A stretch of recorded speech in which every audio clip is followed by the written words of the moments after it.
Bismillahirrahmanirrahim. Assalamualaikum warahmatullahi. Saya ada membaca buku tentang risalah salat lengkap yang mana ada salat sunnah sebelum maghrib 2 rakaat. Bagaimana keutamaan salat sunnah tersebut? Adakah salat sunnah sesudah salat Jumat? Ada 2 pertanyaan. Salat sunnah sebelum maghrib, apakah ada? Memang disebutkan dalam hadis riwayat Imam Bukhari. Tapi kejadiannya adalah ketika itu pada saat di waktu maghrib, adzan maghrib dikumandangkan selesai, para sahabat ketika itu mencari tiang-tiang masjid untuk mengerjakan salat sunnah. Dalam riwayat yang Rasulullah menyebutkan sallu qoblal maghrib. Salatlah kalian sebelum maghrib, maksudnya setelah adzan kalian salat.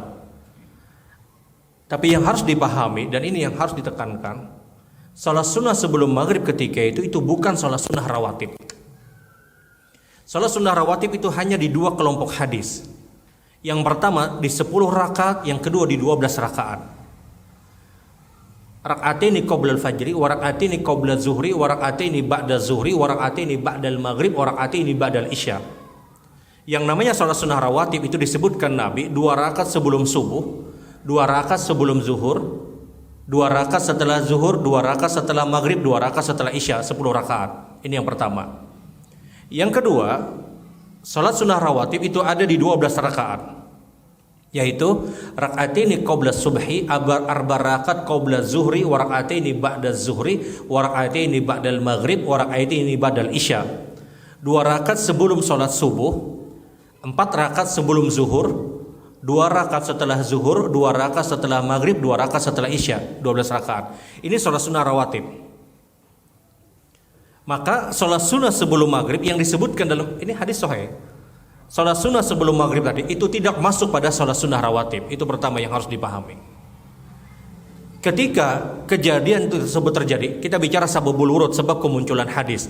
Kalau ayat sababul nuzul, kalau hadis sababul wurud. Sababul wurudnya, sebab kemunculan hadis tersebut adalah ketika Nabi itu pernah bersabda, rak'ataini bainal adzani wal iqamah, rak'ataini bainal adzani wal iqamah, rak'ataini bainal adzani wal iqamah liman sya. Ada salat sunnah 2 rakaat antara adzan dan iqamah, dan itu disabdakan Nabi sampai 3 kali. Ada salat sunnah 2 rakaat antara adzan dan iqamah. Di akhir hadis Rasulullah menyebutkan liman sya, siapa yang mau. Hadis ini kemudian dipraktekkan oleh para sahabat. Dan kebetulan ketika itu prakteknya terjadi waktu maghrib.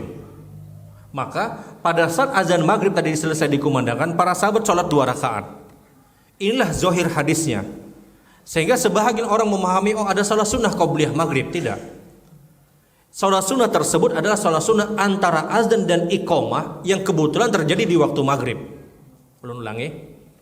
Ketika muncul hadis ada salat sunnah antara adzan dan iqamah, disabdakan Nabi sampai 3 kali. Sahabat dapat hadis ini, kemudian dipraktekkan.